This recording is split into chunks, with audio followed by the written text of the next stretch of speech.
पृथ्वी विज्ञान मंत्रालय एवं विज्ञान और प्रौद्योगिकी मंत्रालय की संयुक्त हिंदी सलाहकार समिति की 31वीं बैठक माननीय केंद्रीय मंत्री डॉक्टर जितेंद्र सिंह की अध्यक्षता में 6 जून 2022 को पृथ्वी भवन के अर्णव सभागार में संपन्न हुई। यह बैठक पृथ्वी विज्ञान मंत्रालय के परिसर में पहली बार आयोजित की गई। बैठक का संचालन संयुक्त सचिव श्रीमती इंदिरा मूर्ति द्वारा किया गया। केंद्रीय मंत्री डॉक्टर जितेंद्र सिंह तथा समिति के सदस्यों का स्वागत करने के पश्चात बैठक की कार्रवाई आरंभ की गई, जिसमें मंत्रालय में राजभाषा हिंदी के प्रयोग और उसे किस प्रकार बढ़ाया जाए, इस पर सदस्यों ने अपने विचार रखे। तत्पश्चात पृथ्वी विज्ञान मंत्रालय द्वारा राजभाषा के क्षेत्र में हासिल उपलब्धियों पर एक लघु वृत्त चित्र दिखाया गया।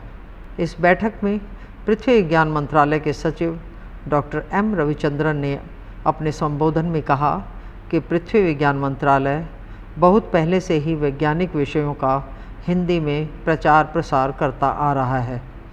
यहाँ भारत सरकार की राजभाषा नीतियों तथा नियमों का अनुपालन बहुत ही दृढ़ता से किया जाता है।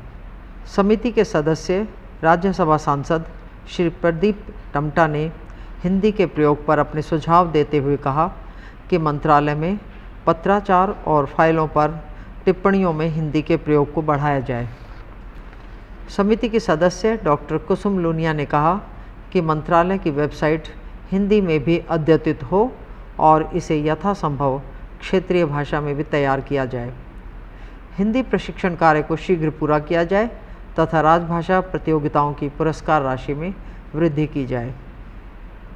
समिति के सदस्य शास्त्री विपिन खजूरिया ने कहा कि बच्चों के लिए विज्ञान संबंधी कार्यक्रम और विज्ञान की पुस्तकें हिंदी में निकाली जाएं। संयुक्त हिंदी सलाहकार समिति के अन्य सदस्य श्री प्रबीर कुमार गुहाराय ने भारत सरकार की राजभाषा नीति के अनुपालन का हवाला देते हुए कहा कि हिंदी राष्ट्रभाषा, राजभाषा और जनभाषा के अतिरिक्त हमारे बहुभाषी देश में एक संपर्क भाषा के रूप में है। समिति की सदस्य श्रीमती सरोज शर्मा ने हिंदी को प्रोत्साहित करने के लिए वर्ष के दौरान हिंदी संबंधी गतिविधियां बढ़ाए जाने का सुझाव दिया और कहा कि पर्यावरण, स्वास्थ्य तथा स्वच्छता संबंधी व्याख्यान करवाए जाएं। अन्य सदस्य श्रीमती टी.जी. कलावती ने तकनीकी शब्दों के हिंदी रूप के प्रयोग पर बल देते हुए कहा कि तकनीकी शब्दों का हिंदीकरण किया जाए और उन्हीं को प्रयोग में लाया जाए। संविधान की 8वीं अनुसूची में शामिल भाषाओं को सम्मान देते हुए राजभाषा हिंदी तथा सभी भारतीय भाषाओं के विकास, संवर्धन और संरक्षण के संबंध में पृथ्वी विज्ञान मंत्रालय में एक 7 सूत्री चार्टर लागू किया गया है, जिसे माननीय मंत्री जी के नेतृत्व वाले सभी विभागों में कार्यान्वित किया जा रहा है। इस प्रकार पृथ्वी विज्ञान मंत्रालय राजभाषा हिंदी के कार्यान्वयन की दिशा में लगातार प्रयासरत है। समिति के अध्यक्ष केंद्रीय मंत्री डॉक्टर जितेंद्र सिंह ने कहा, और जैसा आपने स्वयं देखा होगा, संयोगवश इस समय हम प्रधानमंत्री मोदी जी के कार्यकाल के 8 वर्ष भी मना रहे हैं। और आप यदि पीछे लौट करके देखें तो इन 8 वर्षों में इस विषय को लेकर के बहुत प्रगति हुई है। उसका सबसे बड़ा प्रमाण ये है कि हमारे आज की बैठक का आयोजन 3 ऐसे उच्च अधिकारी कर रहे हैं जो स्वयं हिंदी भाषी नहीं है मातृभाषा से, परंतु इस प्रकार की प्रतिबद्धता है इस विषय को लेकर के, इस उद्देश्य को लेकर के, भारतीयता को, भारतीय संस्कृति को, और जैसे हमारे कविराज जी कह रहे थे कि भारतीय संस्कृति से जुड़े हुए प्रत्येक बिंदु को सुरक्षित रखना, प्रज्वलित रखना और जीवित रखना, इस पर प्रयास निरंतर जारी है। संयुक्त हिंदी सलाहकार समिति की बैठक में उपस्थित पृथ्वी विज्ञान मंत्रालय की सहायक निदेशक राजभाषा श्रीमती विमला दहिया ने बताया।